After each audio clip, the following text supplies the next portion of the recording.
Hey guys, it's Andy here, and welcome back to another episode of Deck Doctor. This is a Dimir control deck submitted by one Rafrikinta. You'll see in earlier gameplay video that I did with ThyrixSyx, I actually played this deck to success in the first game that we played, and the edited version had a bit of bad luck and ended up losing the last two games in the best of three that we ended up doing.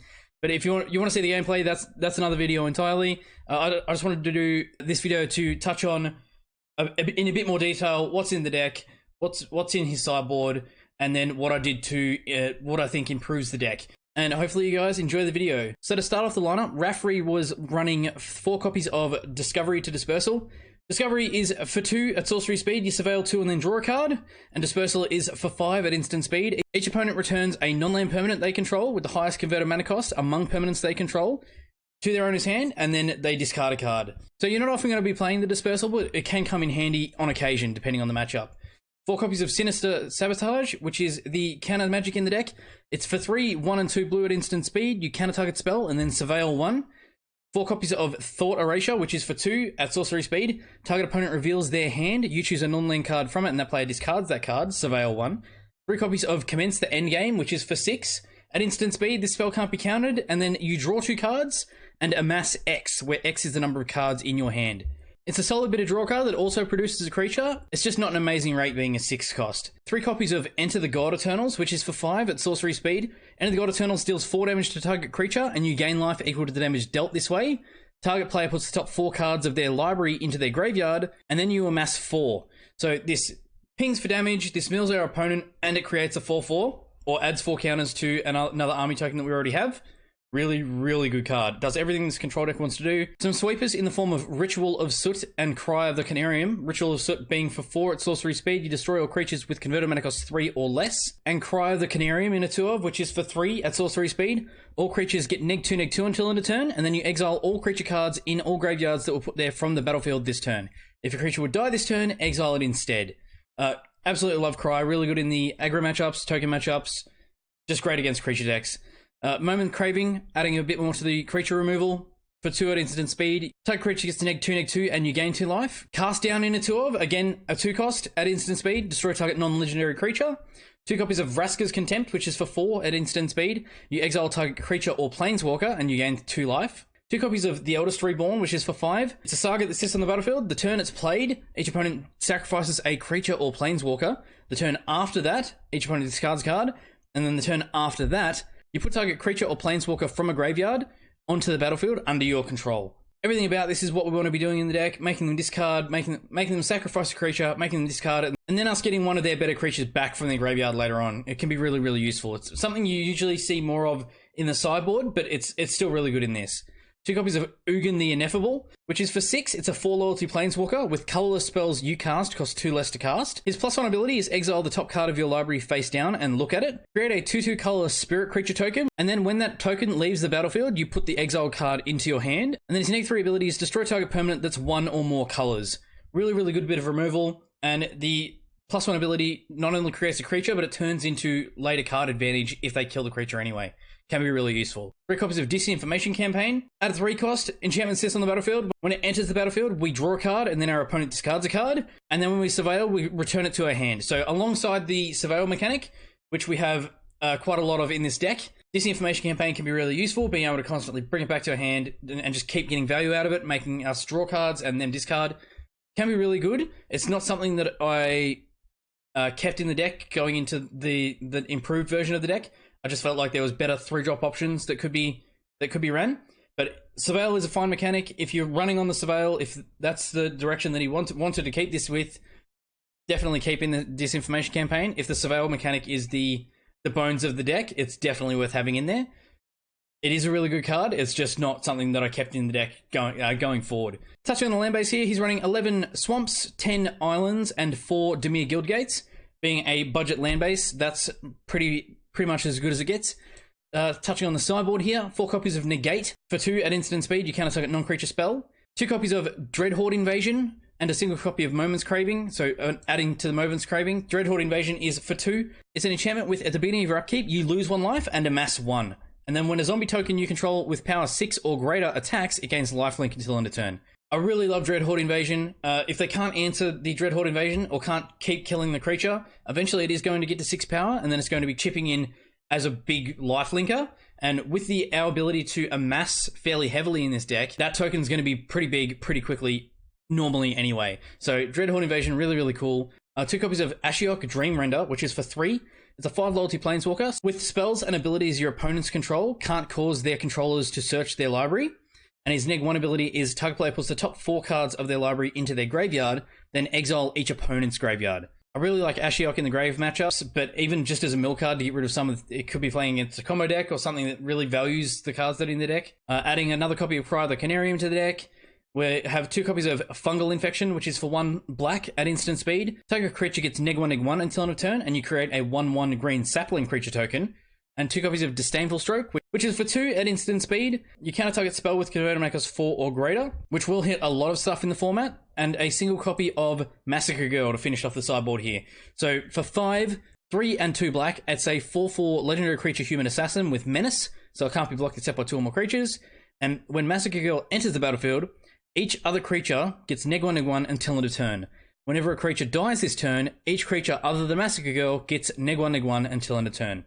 So if we have a couple of creatures out, say they're 1/1s, Massacre Girl hits, neg 1, and then for every other creature that dies, they keep getting neg 1, and that just keeps happening. Just this cascading effect of neg 1, killed a creature, another neg 1, killed another creature, another neg 1. More often than not, she can be a really effective board wipe, and it's going to be one-sided. We're still going to have Massacre Girl left on the battlefield at the end of it, so really like Massacre Girl. I think she's a great card. I'm not sure how useful she is in the sideboard for this, but she's a good card either way, and I think it's a really fun pick. But that is the sideboard, and that is the main board. Let's see what I did to improve the deck. As you can see here, we kept a lot of the original cards in the deck. I have made quite a few changes in terms of tweaking numbers, and I've added in a few cards that I think will help improve the deck. So we'll just go over those now. So we still have the End of the God Eternals running in a 4 of, Thought Erasure in a 4 of, the Tyrant Scorn in a 3 of, Negate coming out of the sideboard, bringing them into the main deck, as well as the Dreadhorde Invasion, that's now in the main deck as well. The Vraska's Contempt, drop down the Sinisters to a 2 of. I didn't think 4 was something necessary, and running the Negates, we have an earlier counterspell that we're going to be able to play. Try and get that early tempo, because we're not really running creatures in the deck. The Cast Down in a 2 of, still the same. Running 2 copies of Finale of Revelation and 2 copies of Finale of Eternity. Finale of Revelation is for X and 2 blue. At sorcery speed, you draw X cards, and then if X is 10 or more, instead shuffle your graveyard into your library, draw X cards, untap 5 lands, and you have no maximum hand size for the rest of the game. Exile Finale of Revelation. Being in a control shell, if we control the game long enough, we're going to get to that 10, 12 lands, and then we're going to be able to play this and potentially just draw into a way to win the game, which is why it's in there. Even in the early game, if we're not playing it for the whole X being 10, it's still a massive amount of draw card, even with 6, 7 lands. Just a really, really good source of draw card. And Finale of Eternity, really, really good removal. For X and 2 black at sorcery speed, you destroy up to 3 target creatures with toughness X or less. And then if X is 10 or more, you return all creatures from your graveyard to the battlefield. This one we're not worrying about as much because we're not running too many creatures. If we add in the ones from the sideboard as well, we start getting a few more. But yeah, we're not really aiming for this to be in the X is 10 category. But being able to kill 3 creatures with 1 spell, really, really cool. 2 copies of Karn in here for the draw cards. So Karn is for 4, a 5 loyalty planeswalker. His +1 ability is reveal the top 2 cards of your library. An opponent chooses one of them. You put one into your hand and exile the other with a silver counter on it. His neg 1 ability is put a card you own with a silver counter on it from exile into your hand. And his neg 2 ability is create a 0/0 colorless construct artifact creature token. With this creature gets +1/+1 for each artifact you control. So this is card advantage for us, which is really important, but it's also giving us a way to create a small army of tokens, which eventually get quite large and could just win us the game by itself. A really, really good planeswalker, and I absolutely love it in a control shell. Stuck with the 2 copies of Ugin the Ineffable, really good. Put in 3 copies of Narset, Parter of Veils, and 3 copies of Soul Diviner. Taking out the Discovery to Dispersals and the Disinformation campaigns to fit these in. So Narset is for 3, 1 and 2 blue. It's a 5 loyalty planeswalker. Each opponent can't draw more than 1 card each turn, and her neg 2 ability is look at the top 4 cards of your library. You may reveal a non-creature, non-land card from among them, put that card into your hand, and the rest on the bottom of your library in a random order. So this is really good in control matchups, stopping them from just being able to draw into more stuff later on. But the ability to go through our deck, when we're not running too many creatures, we should always be hitting something with her neg2 ability, which can be really important. The 3 copies of Soul Diviner for 2, a 2/3 zombie wizard. With tap, remove a counter from an artifact, creature, land, or planeswalker you control, and draw a card. Blast Zone is in the deck. That's going to be something that we can remove a counter from. Because the Dreadhorde Invasion is in the deck, it creates army tokens every turn. They come in with +1 counters. That's something else we can remove counters from. And I've also added in an abundance of planeswalkers, which we can also remove counters from. So the synergies in the deck between this and a lot of the other stuff. Soul Diviner, really good source of draw card. Touching on the land base, we're running 6 Swamp, 6 Island, 4 copies of Drowned Catacombs, which comes in tapped unless you control an island or swamp. 4 copies of Watery Grave, which is an island swamp that comes in tapped unless you pay 2 life. And 4 copies of Blast Zone. So Blast Zone comes in, and it comes in with a charge counter. It's got tap, add 1 colors to your mana pool, and then it's got tap 2x and tap it to put X charge counters on Blast Zone. And then it's got 3 tap, sacrifice it to destroy each non-land permanent with converted mana cost equal to the number of charge counters on Blast Zone. So this is my pseudo replacement for the Cry of the Canarium and the Ritual Sweeper that was in here. So Cry of the Canarium's gone into the sideboard. I've taken Rituals out altogether. I didn't think that was as effective as it needed to be, but by having the Blast Zones in the main deck here, we're not just hitting creatures, we're hitting permanents. So we're going to be able to kill planeswalkers, we're going to be able to kill artifacts, we're going to be able to kill enchantments. And it's, again, as I've already mentioned, another thing that synergizes with Soul Diviner being able to get counters onto a land that we can later remove and turn into card advantage. So I just think Blast Zone, really good in control. It's good in any deck that wants an additional way to sweep the board, regardless of how many copies you want to be playing, but we're running 4 copies in this one. Touching on the sideboard here, as you can see, the Moment's Craving moved to the sideboard. Disdainful Stroke into 2 of still in the sideboard. Cry of the Canarium's gone into the sideboard here. Ashiok's still there. The Eldest Reborn moved into the sideboard as well. And 3 copies of Thief of Sanity have been put into here. So Thief of Sanity is for 3. 1, a blue and a black. It's a 2/2 with flying. And then when it deals combat damage to a player, you look at the top 3 cards of that player's library, exile 1 of them face down, and put the rest on the bottom of your graveyard.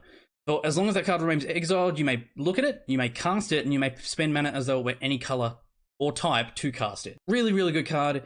Depending on your matchup, this can be an absolute all-star. If they haven't got too much removal, or they haven't got something that can stop a flyer, then you're just going to be getting in and getting card advantage out of it, out of their own deck, which can be insanely cool depending on the matchup. And to finish off the sideboard, 2 copies of the Elder Spell, which is for 2 black.